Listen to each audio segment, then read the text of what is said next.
It's time to get the deck off and the blade put on the 318.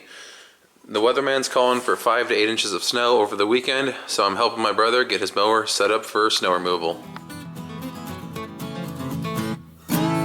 Getting the blade mounted is pretty straightforward.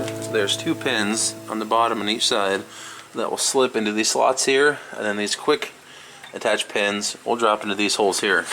So to remove the mower deck, you'll pull one of these pins on each side, you'll pull this knob out here, and you'll pull this cotter pin out here. I've got all 6 lift points disconnected. I pulled the belt off, and then it's as easy as dragging it out from underneath.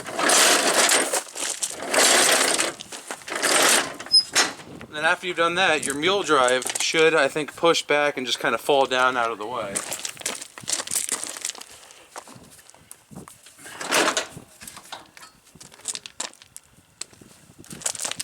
Let's see here. Oh, I lied, it comes forward. It comes forward. The pressure of the belt back on the mower deck is what holds it in place. You take the belt off the pulley on the front of the motor, and the whole mule drive assembly comes out. You'll have a lift arm like this on each side hanging down, and what you're going to do, you're going to turn it to where that slot lines up with this piece, and you're just going to roll it right off. That way you don't have these guys just hanging down, getting caught on stuff, and possibly falling off in the snow and getting buried in your yard somewhere. Now the hardest part of getting the blade on there is getting the bottom pins located. It works out best if you have a second person. You can each kind of pick it up here and guide it on. And once you've done that, you just do a quarter turn on these on both sides.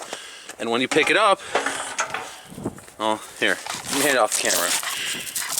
When you pick it up, it'll just snap into place. Just like that. That's all there is to it. It's locked in. Then you've got to figure out which port you want each line in, depending on how you want your controls to run. And it's that simple.